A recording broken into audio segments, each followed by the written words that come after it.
പ്രിയപ്പെട്ട വിദ്യാർത്ഥികളെ, നമ്മൾ രണ്ടാമത്തെ യൂണിറ്റ് ആരംഭിക്കുകയാണ്.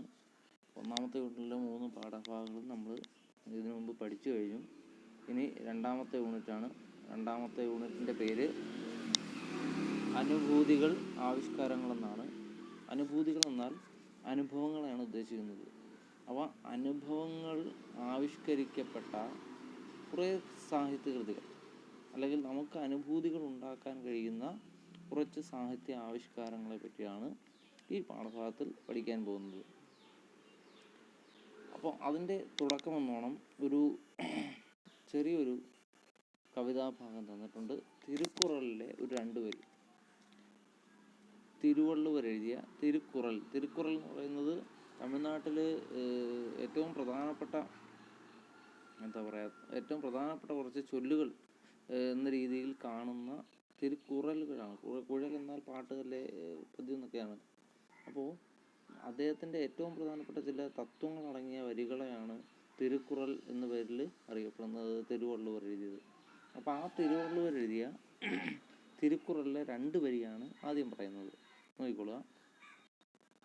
അൻപ് തരും അന്യരോട് ബന്ധങ്ങൾ നൻപെന്ന മഹിത സൗഭാഗ്യം. അൻപ് തരും അന്യരോട് ബന്ധങ്ങൾ നൻപെന്ന മഹിത സൗഭാഗ്യം. ഇതൊരു മലയാളം ആണ്, തമിഴാണ് യഥാർത്ഥത്തിൽ. ഇത് മലയാളീകരിച്ചതാണ്. അപ്പോൾ അൻപ് തരും അന്യരോട് ബന്ധങ്ങൾ നൻപെന്ന മഹിത സൗഭാഗ്യം എന്ന് പറയുമ്പോൾ അവിടെ നൻപ് എന്താണെന്ന് പറയുന്നുണ്ട്, സൗഹൃദം എന്ന അർത്ഥം പറയുന്നുണ്ട് പുസ്തകത്തിൽ തന്നെ. അൻപ് എന്നാൽ സ്നേഹമാണ്. അൻപ് തരും അന്യരോട്, അൻപ് തരുന്ന അന്യരോട്, നമുക്ക് സ്നേഹം തരുന്ന അന്യർ, മറ്റുള്ളവർ, നമ്മെ സ്നേഹിക്കുന്ന മറ്റുള്ളവർ എന്നർത്ഥം. അപ്പോൾ നമുക്ക് സ്നേഹം തരുന്ന മറ്റുള്ളവരോട് ബന്ധമാം. എന്താണ്? നമുക്ക് സ്നേഹം തരുന്ന മറ്റുള്ളവരോട് നമുക്ക് ബന്ധമാകാം. എന്നുവെച്ചാൽ നമ്മെ സ്നേഹിക്കുന്നവരെ തിരിച്ച് സ്നേഹിക്കണമെന്നർത്ഥം.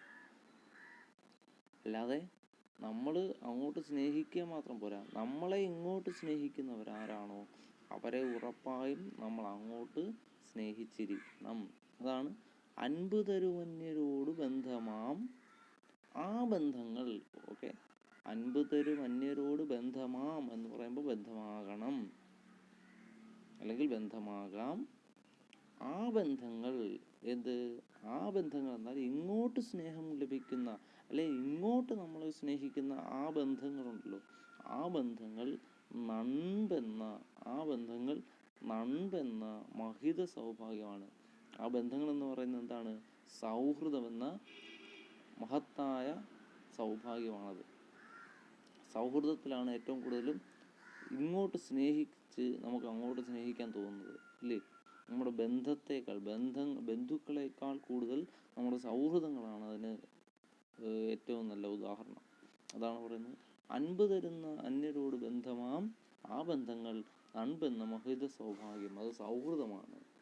സൗഹൃദമെന്ന മഹത്തായ സൗഭാഗ്യത്തെയാണ് നമ്മൾ എന്തെന്ന് പറയുന്നത്? അൻപ് തരുന്ന ബന്ധമെന്ന് പറയുന്നത്.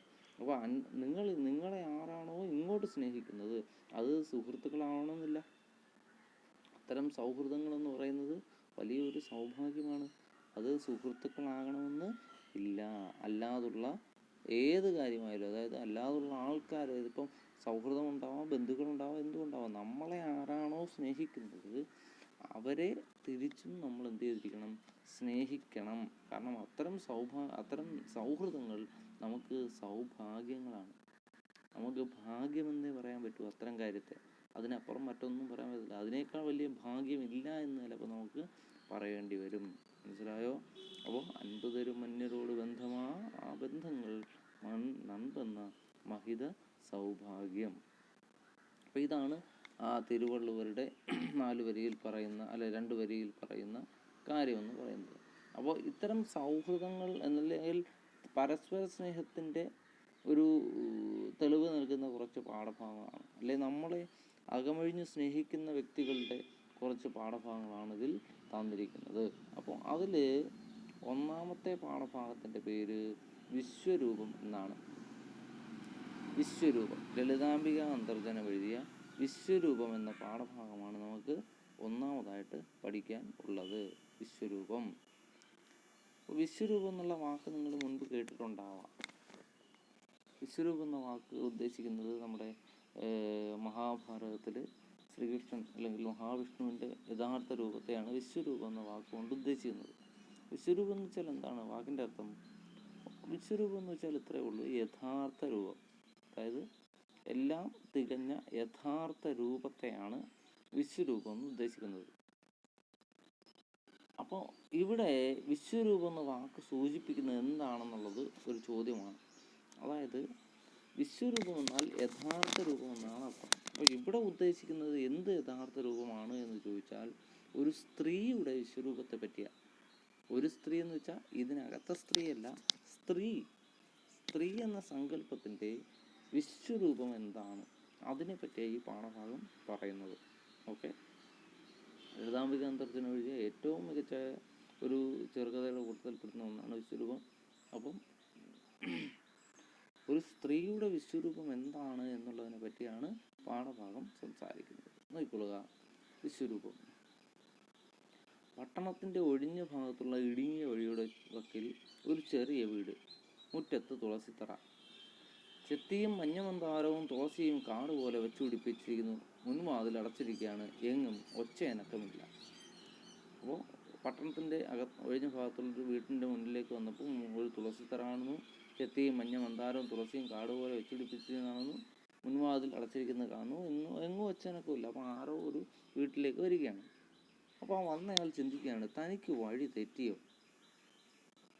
അയാൾ ഒരു നിമിഷം ആലോചിച്ചു. ഇല്ലല്ലോ.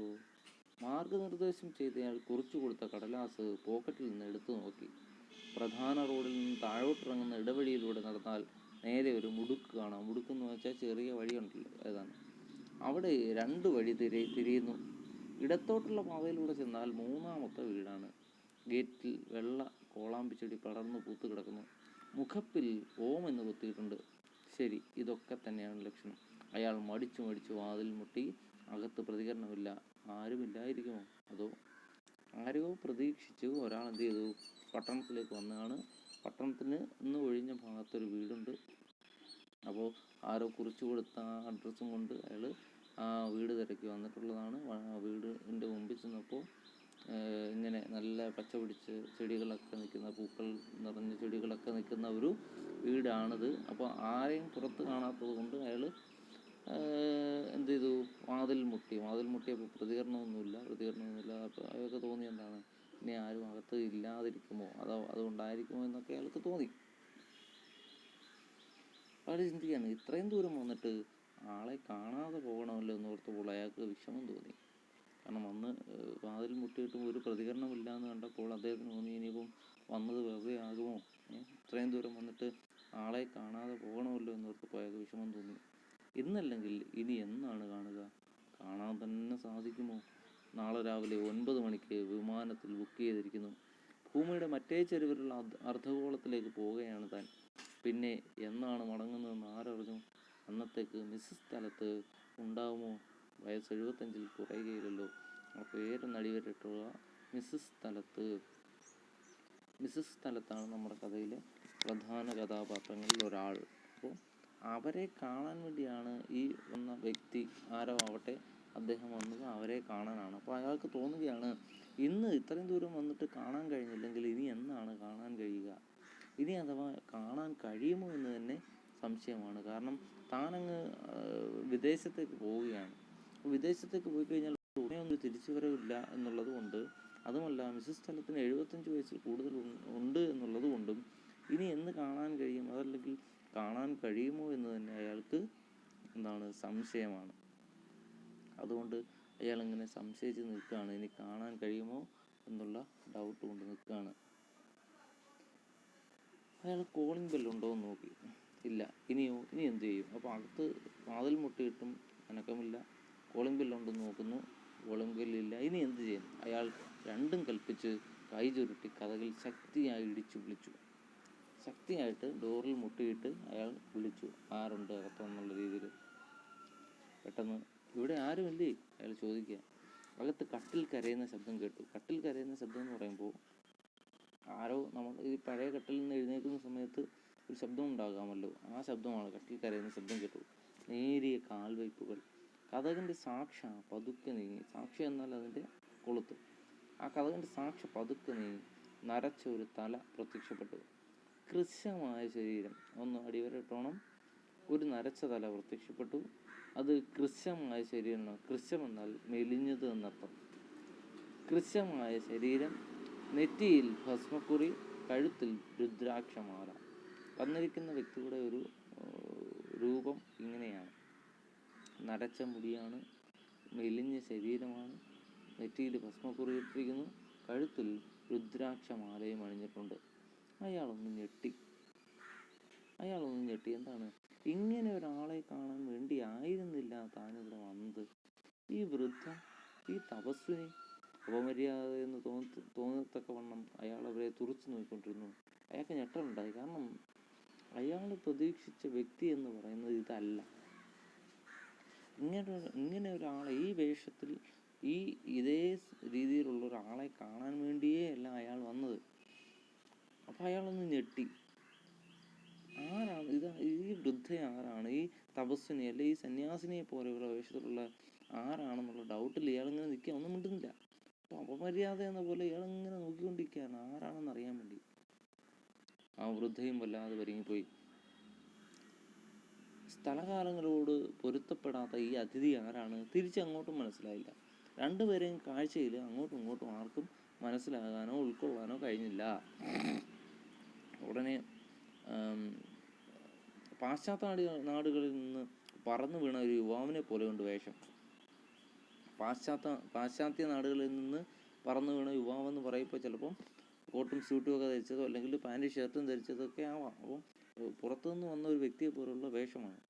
കണ്ടു മറന്ന ഏതോ രൂപം ഓർത്തെടുക്കാൻ ശ്രമിക്കുന്ന പോലെ അവർ നെറ്റി തടവി. നമ്മളിങ്ങനെ സംശയം കൊണ്ട് ഇത് ആരാണെന്നറിയാതെ ഇങ്ങനെ നെറ്റി തടവിക്കൊണ്ടിരുന്നു. ആരാണെന്ന് അറിയാൻ വയ്യ. അപ്പോൾ വന്നയാള് വിഷമത്തോടെ പറഞ്ഞു, ക്ഷമിക്കൂ വലിയമ്മേ, മിസ്സസ് സ്ഥലത്ത് താമസിക്കുന്ന വീട് ഇതാണെന്ന് ഒരാൾ പറഞ്ഞു. അവർ ഇവിടെ ഉണ്ടോ? ഇല്ലെങ്കിൽ മാപ്പ്. മിസ്സസ് സ്ഥലത്ത് എന്ന സ്ത്രീ, അല്ലെങ്കിൽ മിസ്സസ് സ്ഥലത്ത് താമസിക്കുന്ന വീട് ഇതാണെന്ന് ഒരാൾ പറഞ്ഞു തന്നു. അവർ ഇവിടെ ഉണ്ടോ? ഇല്ലെങ്കിൽ സോറി. എന്ന് വെച്ചാൽ അഡ്രസ്സ് മാറിയതാണ് എന്ന് പറഞ്ഞു. പെട്ടെന്ന് ഇത് കേട്ട ഉടനെ പെട്ടെന്ന് അവരുടെ ഹൃദയത്തിൻ്റെ അഗാധതയിൽ നിന്നൊരു ആശ്ചര്യ ശബ്ദം കേൾക്കുന്നു. നീയോ സുധീർ? അപ്പോൾ ആ വന്നയാളെ അവിടെ നിന്ന സ്ത്രീക്ക് അറിയാമെന്നുള്ള രീതിയിൽ അവർ പറയാണ്, നീയോ സുധീർ? നീ ഇവിടെ ഇപ്പോൾ? നീ എങ്ങനെ ഇവിടെ വന്നു എന്നുള്ള അർത്ഥത്തിൽ, സംശയത്തിൽ അവർ വല്ലാതെ അത്ഭുതപ്പെട്ട് ആശ്ചര്യത്തോടെ അവർ ചോദിക്കുകയാണ്, നീ എങ്ങനെ വന്നു? നീണ്ട ഒരു തേങ്ങലൂടെ അവർ മുന്നോട്ടാഞ്ഞ് അയാളെ കെട്ടിപ്പിടിച്ചു. രൂപം കൊണ്ട് പിടികിട്ടാത്ത വ്യക്തിയെ സ്വരം കൊണ്ട് തിരിച്ചറിഞ്ഞ് അയാളും ഒമ്പരന്നു. അയാൾക്കും ആളെ മനസ്സിലായി. രൂപത്തിലൂടെ മനസ്സിലാകാത്ത അയാൾക്ക് നീയോ സുധീർ എന്ന് ചോദിച്ചപ്പോൾ ആ ശബ്ദത്തിലൂടെ താൻ പ്രതീക്ഷിച്ചു വന്ന വ്യക്തി ഇത് തന്നെയാണ് എന്ന് സുധീറിനും മനസ്സിലായി. അപ്പോൾ മിസ്സസ് തലത്തും അല്ലെങ്കിൽ മാഡം തലത്തും പിന്നെന്താണ് സുധീർ, ഈ രണ്ട് വ്യക്തികളാണ് നമ്മുടെ കഥയിലെ പ്രധാന കഥാപാത്രങ്ങൾ. അപ്പോൾ രണ്ടുപേരും തിരിച്ചറിഞ്ഞു, അത്ഭുതത്തോടെ തിരിച്ചറിഞ്ഞു. എന്താണ്? രണ്ടുപേരും പ്രതീക്ഷിക്കാതെ അപ്രതീക്ഷിതമായ രണ്ടുപേരുടെയും കൂടിക്കാഴ്ച ഉണ്ടായിരിക്കുന്നു. അപ്പോൾ അതുകൊണ്ടാണ് മിസ്സസ് സ്ഥലത്ത് ചോദിച്ചത്, നീയോ സുധീർ? നീ ഇവിടെ ഇപ്പോൾ എങ്ങനെ വന്നു എന്നുള്ളത്. അപ്പോൾ സുധീർ ആരെ? മാഡം തലത്തിനെയും അല്ലെങ്കിൽ മിസ്സസ് തലത്തിനെയും തിരിച്ചറിഞ്ഞു. പെട്ടെന്ന് ആ വൃദ്ധ ആകെ വിറച്ചിരുന്നു. അവരുടെ ആലിംഗനത്തിൽപ്പെട്ട് അയാൾക്ക് ശ്വാസം മുട്ടി. പിടിവിട്ടാൽ പൊയ്ക്കളയുമെന്ന് പേടിച്ചിട്ടെന്നവണ്ണം മുറുകെ അവർ അയാളെ തഴുകിയിരുന്നു. കണ്ണുകളിൽ നിന്ന് നീർ ഒഴുകി വീണു. അവരുടേത് അയാളുടെ തലയിലും അയാളുടേത് അവരുടെ തോളത്തും. തങ്ങൾക്ക് രണ്ടുപേർക്കും പ്രിയപ്പെട്ടതായിരുന്നതും തങ്ങളെ കൂട്ടിയിണക്കുന്നതുമായിരുന്ന ഒരു വ്യക്തിയുടെ സ്മരണ അതിലൂടെ ഒലിച്ചിറങ്ങി. രണ്ടുപേരും കെട്ടിപ്പിടിച്ച് നിൽക്കുകയാണ്. ആ കെട്ടിപ്പിടിച്ച് നിൽക്കുന്നതിൻ്റെ ഇടയിൽ അവർക്കിടയിൽ ഒരു വ്യക്തിയെ പറ്റിയുള്ള ഓർമ്മ വന്നു. ആ വ്യക്തി ആരാണെന്ന് കഥയിൽ പിന്നീട് പറയുന്നുണ്ട്. അപ്പോൾ ആ വ്യക്തിയെ പറ്റി അവരെ രണ്ടുപേരെയും കൂട്ടിയിണക്കുന്ന വ്യക്തി അദ്ദേഹമായിരുന്നു. ആ അദ്ദേഹത്തെ പറ്റി ഓർമ്മ വന്നു. അയാൾ വിചാരിച്ചു, അന്ന് അദ്ദേഹം ഉണ്ടായിരുന്ന ആ നല്ല കാലത്തൊന്നും ഇത്ര അടുപ്പം ഉണ്ടാവാതിരുന്നത്? അന്ന് അദ്ദേഹം ഉണ്ടായിരുന്ന ആ കാലത്ത് സുധീർ ആലോചിക്കുകയാണ്, അന്നൊരു കാലത്ത് നമ്മുടെ ഈ മിസ്സസ് തലത്തുമായി ഇത്രയും നല്ലൊരു ബന്ധം അന്നുണ്ടാകാതിരുന്നത് എന്താണ്? അപ്പോൾ സുധീർ പറഞ്ഞു, ഞാൻ മുൻകൂട്ടി വരേണ്ടതായിരുന്നു മാഡം. ഞാൻ കുറച്ചുകൂടി മുന്നേ വരേണ്ടതായിരുന്നു. അയാൾ കുറ്റബോധത്തോടെ പറഞ്ഞു. പക്ഷേ എനിക്ക് നിവൃത്തിയില്ലായിരുന്നു. അദ്ദേഹത്തിന് ശേഷം എനിക്കും മാറ്റമായി. ആദ്യം സിഡ്നിയിൽ, പിന്നെ ജപ്പാനിൽ, ജർമ്മനിയിൽ. 8 കൊല്ലം കഴിഞ്ഞ് ഇപ്പോഴാണ് നാട്ടിലേക്ക് വരുന്നത്. നേരത്തെ വരണമെന്ന് വിചാരിക്കാനല്ലേ പറ്റൂ. എനിക്കെന്ത് ഇല്ല, നേരത്തെ വരാൻ കഴിയുമായിരുന്നില്ല. കാരണം അദ്ദേഹത്തിന് ശേഷം ഈ അദ്ദേഹം എന്ന് പറയുന്നത് അത് ഈ മിസ്സസ് തലത്തിൻ്റെ ഭർത്താവിനെയാണ്. മിസ്സസ് തലത്തിൻ്റെ ഭർത്താവ് വഴിയാണ് സുധീറും മിസ്സസ് തലത്തും തമ്മിൽ പരിചയപ്പെടുന്നത്. അപ്പോൾ അദ്ദേഹത്തെ സുധീർ എന്ന് പറയുന്നത് മിസ്സസ് തലത്തിൻ്റെ അതായത് മിസ്സസ് തലത്തിൻ്റെ ഭർത്താവിൻ്റെ കീഴ്ജീവനക്കാരനാണ്. അദ്ദേഹത്തെ കുറച്ച് അസിസ്റ്റൻ്റ് പോലെ ജോലി ചെയ്യുന്നൊരു വ്യക്തിയായിരുന്നു. അപ്പോൾ മിസ്സസ് തലത്തിൻ്റെ ഭർത്താവ് അദ്ദേഹത്തിൻ്റെ ജോലി, അല്ലെ അദ്ദേഹത്തിൻ്റെ മരണശേഷം എന്ന് വേണമെങ്കിൽ പറയാം, മരണശേഷം സുധീറിന് ആ ജോലി തന്നെ നിലനിൽക്കുന്നതുകൊണ്ട് അദ്ദേഹം വേറെ നിലകളിലേക്ക്, ഉയർന്ന പൊസിഷനിലേക്കൊക്കെ മാറിയത് കൊണ്ട് പല രാജ്യങ്ങളിലേക്ക് പോകേണ്ടി വന്നു. നയതന്ത്രജ്ഞനായിരുന്നു എന്നാണ് പറയുന്നത്. അപ്പോൾ അദ്ദേഹത്തിൻ്റെ ജോലി തിരക്ക് കാരണം അദ്ദേഹത്തിന് എന്ത് ചെയ്യാൻ പറ്റുന്നില്ല, മുൻകൂട്ടി വരണമെന്ന് വിചാരിച്ചിട്ടും വരാൻ പറ്റിയില്ല. അപ്പോൾ ജപ്പാനിലും ജർമ്മനിയിലും ഒക്കെ അദ്ദേഹം ജോലിയായിരുന്നു എന്ന് പറഞ്ഞു. അപ്പോൾ അതുകൊണ്ടാണ് എനിക്ക് നേരത്തെ സമയത്തിന് വരാൻ പറ്റാഞ്ഞതെന്ന് പറഞ്ഞു. അതുകൊണ്ട് മിസ്സസ് തലത്ത് ദീർഘമായി നിശ്വസിച്ചു. അതേ കുഞ്ഞെ, അപ്പോൾ നമ്മുടെ മിസ്സസ് തലത്ത് പറയാണ്, അതേ കുഞ്ഞെ, നിനക്ക് പുതിയ ജോലികൾ കിട്ടി, പുതിയ യജമാനന്മാരെ, നീ തന്നെ യജമാനായിരിക്കുന്നു. പക്ഷേ എനിക്ക് അവിടെ അപൂർവമായിട്ട് നിർത്തി. നിനക്ക് സുധീറിന് എല്ലാം പുതിയ ജോലികൾ കിട്ടി, പുതിയ യജമാനന്മാരെ കിട്ടി, എല്ലാം നീ തന്നെ യജമാനുമായിരിക്കുന്നു. പക്ഷേ എനിക്കെന്ത് കിട്ടി? എനിക്ക് ഉള്ളതെല്ലാം പോയി എന്നുള്ള അർത്ഥത്തിൽ വീഴ്ചുണ്ട് വിറച്ചുകൊണ്ട് അവർ മന്ത്രിച്ചു. എൻ്റെ യജമാനൻ മാറ്റമായി പോയി, പക്ഷേ എന്നെ കൊണ്ടുപോയില്ല, ആരും കൊണ്ടുപോയില്ല. എന്നിട്ടും ഞാൻ ജീവിക്കുന്നു. നീ ഇത് കണ്ടുവല്ലോ. എൻ്റെ യജമാനൻ, അവർ ഉദ്ദേശിക്കുന്ന അവരുടെ ഭർത്താവിനെയാണ്. എൻ്റെ യജമാനൻ മാറ്റമായി പോയി, പക്ഷേ എന്നെ കൊണ്ടുപോയില്ല, ആരും കൊണ്ടുപോയില്ല. എന്നിട്ടും പക്ഷെ ഞാൻ ജീവിക്കുന്നു. നീ ഇത് കണ്ടുവല്ലോ. സുധീർ അനുതാപപൂർവം ആ വൃദ്ധയെ പറ്റി ഓർത്തു. ഇത്തരത്തിൽ ഒറ്റപ്പെട്ട് ജീവിക്കേണ്ടി വന്ന ആ മിസ്സസ് തലത്തിൻ്റെ അവസ്ഥയെപ്പറ്റി സഹതാപത്തോടുകൂടി, അനുതാപത്തോടുകൂടി നമ്മുടെ സുധീർ ഓർക്കുകയാണ്. അവർ ഇപ്പോൾ ഒറ്റപ്പെട്ട് ജീവിക്കുകയാണ്. പണ്ട് ജീവിച്ചിരുന്ന അവസ്ഥയെ വെച്ചുകൊണ്ട് ഇപ്പോഴത്തെ അവസ്ഥയെ ഒന്ന് താരതമ്യം ചെയ്ത് നോക്കുകയാണ് ആര്? സുധീർ. ഭർത്താവ് മരിച്ചു, കുട്ടികൾ 4 വഴിക്കായി, സുപരിചിതമായ ജീവിത രീതികളും മാറി. എങ്കിലും മിസ്സസ് തലത്ത് ഇപ്പോഴും സ്വന്തം യജമാനത്തിയായി തന്നെ ഇരിക്കുന്നു. ചക്രവർത്തിനിയുടെ ജന്മമാണ് അവർക്ക്, ആരുടെ മുന്നിലും തല കുനിക്കില്ല. ചക്രവർത്തിയുടെ ജന്മമാണെന്ന്. അതാണ് സുധീർ അനിതാപൂർവം ഓർത്തത്. എങ്ങനെയാണ്? ഭർത്താവ് മരിച്ചുപോയി, കുട്ടികൾ 4 പേരും 4 വഴിക്ക് പോയി, സുപരിചിതമായ ജീവിത രീതികളും മാറി. അതായത് അവർ ജീവിച്ചിരുന്ന ജീവിത രീതിയെല്ലാം മാറി. പക്ഷേ മിസ്സസ് തലത്ത് ഇപ്പോഴും ഒരു യജമാനത്തിയെ പോലെയാണ്. അതിൻ്റെ അർത്ഥം അവർ മുൻപും യജമാനത്തിയായിട്ടാണ് ജീവിച്ചത്. അപ്പോൾ ഇപ്പോഴും അവരൊരു യജമാനത്തിയാണ്. അവർക്ക് ചക്രവർത്തിനിയുടെ ജന്മമാണ്. അവർ ആരുടെ മുന്നിലും തലകുനിക്കില്ല. 4 മക്കൾ ഉപേക്ഷിച്ചു പോയി, ഭർത്താവ് മരിച്ചുപോയി, പക്ഷേ എന്നിട്ടും ഒറ്റപ്പെട്ടാലും അവർ വളരെ ബോൾഡായിട്ട് ജീവിക്കുന്നു.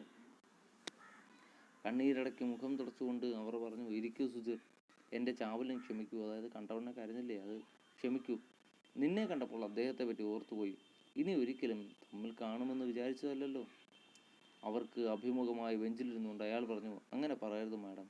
എനിക്ക് അച്ഛനേക്കാൾ വലുതായിരുന്നു അദ്ദേഹമാണ് എനിക്ക് ജോലി തന്നത്. എത്ര നാൾ സേവിച്ചു. അപ്പോൾ അങ്ങയെ മറക്കാൻ കഴിയുമോ? നമുക്ക് അങ്ങോട്ടും ഇങ്ങോട്ടും പരസ്പരം മറക്കാൻ കഴിയുമോ? മിസ്സസ് തലത്തൊന്നും മിണ്ടിയില്ല. അവർ ജപിക്കുന്നത് പോലെ ചുണ്ടുകൾ അനക്കി വിരലുകൾ കൊണ്ട് കണക്ക് വയ്ക്കുകയായിരുന്നു.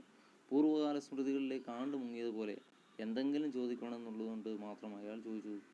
അപ്പോൾ എന്തോ അവർക്കിടയിലൊരു സൈലൻസ് ഉണ്ടായപ്പോൾ അയാൾ ചോദിക്കുകയാണ്, ഒരു സംസാരിച്ച് പോകണ്ടേ എന്തായാലുമൊക്കെ നല്ല രീതിയിൽ. അയാൾ ചോദിച്ചു, രമേശ് എവിടെയാണ്? മകനായിരിക്കാം. അപ്പോൾ പറഞ്ഞു, പാരീസിലാണ്. രവിയോ? അത് ഇന്തോനേഷ്യയിൽ. ആശ ഡൽഹിയിലും പ്രേമ ഗുജറാത്തിലും. എല്ലാവരും സുഖമായി കഴിയുന്നു. ഓക്കെ, മക്കളുമായിട്ടുള്ള ബന്ധത്തിൻ്റെ അവസ്ഥ ഇതാണ് കേട്ടോ. അപ്പോൾ മക്കളെല്ലാവരും സുഖമായി കഴിയുന്നു. അതിൻ്റെ അർത്ഥം അമ്മയെ മക്കളാരും കൊണ്ടുപോയില്ല. മക്കളെല്ലാവരും അവരവരുടെ കാര്യം നോക്കി സുഖമായി കഴിയുന്നു. മക്കൾ അമ്മയുടെ കാര്യം നോക്കിയില്ല. കുറച്ച് നേരത്തേക്ക് ഇരുവരും മിണ്ടിയില്ല. അയാൾ പറഞ്ഞു, മാഡം ഡൽഹിയിലായിരിക്കുമെന്നാണ് ഞാൻ വിചാരിച്ചത്. അദ്ദേഹം മരിച്ചതിന് ശേഷം ആശയോട് കൂടിയായിരുന്നല്ലോ. പക്ഷേ ഇടയ്ക്ക് ഉണ്ണിയെ കണ്ടു. അപ്പോഴാണ് നാട്ടിലേക്ക് പോകുന്നതെന്ന് അറിഞ്ഞത്. ഇവിടെ വന്ന നാൾ മുതൽ ഞാൻ വീട് തിരക്കുകയായിരുന്നു. ഇന്നലെയാണ് ഒരുമാതിരി വിവരം കിട്ടിയത്. അപ്പോൾ തന്നെ തിരിച്ചു. ഇവിടെ വന്നിട്ട് പോലും സംശയം തോന്നുന്നില്ല. മാഡം ഇങ്ങനൊരു സ്ഥലത്ത് ഇതുപോലെ, അദ്ദേഹത്തിന് വിശ്വസിക്കാൻ പറ്റുന്നില്ല. മക്കളുടെ കൂടെ താമസിക്കുമെന്നാണ് വിചാരിച്ചത്. പക്ഷെ മക്കളിൽ നിന്നെല്ലാം മാറിയിട്ട് ഇതുപോലൊരു സ്ഥലത്ത് എങ്ങനെ എത്തിപ്പെട്ടു, അല്ലെ എങ്ങനെ ജീവിക്കുന്നു എന്നുള്ളത് സംശയം. മാഡം തിരിച്ചു. എൻ്റെ അച്ഛനമ്മമാർ ഇതിലും മോശമായ വീട്ടിലാണ് കുഞ്ഞെ താമസിക്കുന്നത്. അവിടെയാണ് ഞാൻ വളർന്നത്. എൻ്റെ അച്ഛനമ്മമാർ ഇതിനേക്കാൾ മോശമായിട്ടാണ് താമസിക്കുന്നത്. അവിടെയാണ് ഞാനും വളർന്നത്. പെട്ടെന്ന് എന്തോ ഓർത്ത പോലെ അവർ എണീറ്റു. ഓ, നീ വളരെ വഴി നടന്നു വന്നിരിക്കുന്നു. നിനക്കൊന്നും തന്നില്ലല്ലോ, ഇരിക്കൂ, ഇപ്പോൾ വരാം. കഴിക്കാനോ കുടിക്കാനോ എന്തെങ്കിലും കൊടുക്കാമെന്നുള്ള രീതിയിൽ അതെടുക്കാൻ പോയി. പെട്ടെന്ന് അദ്ദേഹം ചിന്തിക്കുകയാണ്, മിസ്സസ് സ്ഥലത്ത് ഒരു ഗൃഹനായികയുടെ ഗൗരവബോധത്തോടുകൂടി എണീറ്റ് അകത്തേക്ക് നടന്നപ്പോൾ പണ്ട് ലണ്ടനിലും ന്യൂയോർക്കിലും വെച്ച് കണ്ട മാഡം തലത്തിനെ പറ്റി അയാൾ ഓർത്തുപോയി. അവരുടെ സ്വീകരണ മുറി അപരിചിത വലയത്തിലെല്ലാം പ്രസിദ്ധമായിരുന്നു. അലങ്കാരങ്ങളുടെ അന്തസ്സും സൽക്കാരത്തിൻ്റെ ഔചിത്യവും സംഭാഷണ രസികതയും സർവോപരി തലയുയർത്തിപ്പിടിച്ചുള്ള ചടുലമായ അംഗവിക്ഷേപങ്ങളും ഒരിക്കൽ കണ്ടാൽ മറക്കില്ല. ഔദ്യോഗിക വിരുന്നുകളിലും പൊതുചടങ്ങുകളിലും വെച്ച് ഭാരതീയ സ്ത്രീത്വത്തിൻ്റെ അംബാസഡർ എന്ന് വിളിക്കാറുണ്ടവരെ. വേഷത്തിലും ഭാവത്തിലും നടപ്പിലും ഒരു മഹാറാണിയുടെ അന്തസ്സ് തോന്നും. പഴയ മാഡം തലത്ത് എങ്ങനെയായിരുന്നു എന്ന് പറഞ്ഞാൽ, ഒരു ലണ്ടനിലും മറ്റും ഈ നമ്മുടെ അവരുടെ ഹസ്ബൻഡിനോടൊപ്പം വിദേശത്ത് ജോലി ചെയ്തിരുന്ന സമയത്ത് പണ്ട് ലണ്ടനിലും ന്യൂയോർക്കിലും വെച്ച് കണ്ടപ്പോൾ അവർ ഒരു മഹാറാണിയായിരുന്നു. അവരുടെ സ്വീകരണ മുറി വളരെ വലുപ്പമുള്ളതും അതുപോലെ തന്നെ എല്ലാവർക്കും പരിചിതവുമായിരുന്നു. കാരണം അതിഥികളെ സൽക്കരിക്കുന്നതിൽ വളരെ വലിയ ഒരു വ്യക്തിത്വമുള്ള വ്യക്തിയായിരുന്നു അവർ മാഡം തലത്ത്. അലങ്കാരങ്ങളുടെ അന്തസ്സും സൽക്കാരത്തിൻ്റെ ഔചിത്യവും സംഭാഷണ രസികതയും സർവോപരി തല ഉയർത്തിപ്പിടിച്ചുള്ള ചടുലമായ അംഗവിക്ഷേപങ്ങളും ഒരിക്കൽ കണ്ടാൽ മറക്കില്ല. ആരൊരാൾ പരിചയപ്പെട്ടാലും വളരെ നല്ല പെരുമാറ്റത്തോടുകൂടി അവരോട് ഇടപെടുന്ന ഒരു വ്യക്തിയായിരുന്നു മാഡം തലത്ത്. ഔദ്യോഗിക വിരുന്നുകളിലും പൊതുചടങ്ങുകളിലും വെച്ച് ഭാരതീയ സ്ത്രീത്വത്തിൻ്റെ അംബാസഡർ എന്ന് വിളിക്കാറുണ്ട് അവരെ. എന്തുകൊണ്ടാണെന്ന് അറിയാമോ? അത്രയ്ക്ക് നമ്മുടെ ഭാരതീയ സ്ത്രീകൾ കാണിക്കുന്ന അത്രയും നല്ല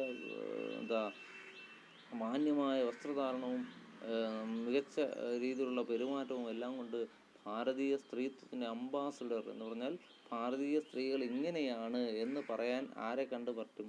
മാഡം തലത്തിനെ പറ്റി കണ്ടാൽ പറ്റുമെന്നുള്ള രീതിയിൽ. അങ്ങനെ ഒരു വേഷത്തിലും ഭാവത്തിലും നടപ്പിലും എല്ലാം ഒരു മഹാറാണിയുടെ അന്തസ്സുള്ള ഒരു വ്യക്തിയായിരുന്നു നമ്മുടെ മാഡം തലത്ത്. അപ്പോൾ അങ്ങനെയുള്ളൊരു വ്യക്തിയെ ഇപ്പോഴുള്ള ഈ ഒരു ചുറ്റുപാടിൽ കണ്ടപ്പോൾ നമ്മുടെ സുധീറിന് അങ്ങോട്ട് വിശ്വസിക്കാനേ പറ്റുന്നില്ല. എങ്ങനെ സംഭവിച്ചു എന്നുള്ളതിനെ പറ്റി അവർക്ക് മനസ്സിലാവുന്നില്ല. അപ്പോൾ ഇനി കഥയിൽ കുറച്ച് ഫ്ലാഷ് ബാക്കുകളുണ്ട്. കാരണം ആദ്യമായി കണ്ടത് മുതലുള്ള രംഗങ്ങൾ, അതുപോലെ ഇന്നത്തെ അവസ്ഥയിലേക്ക് വന്നതിനുള്ള കാരണങ്ങൾ, ഈ കാര്യങ്ങളെല്ലാം നമുക്ക് അടുത്ത ക്ലാസ്സിൽ പഠിക്കാം. ഓക്കെ.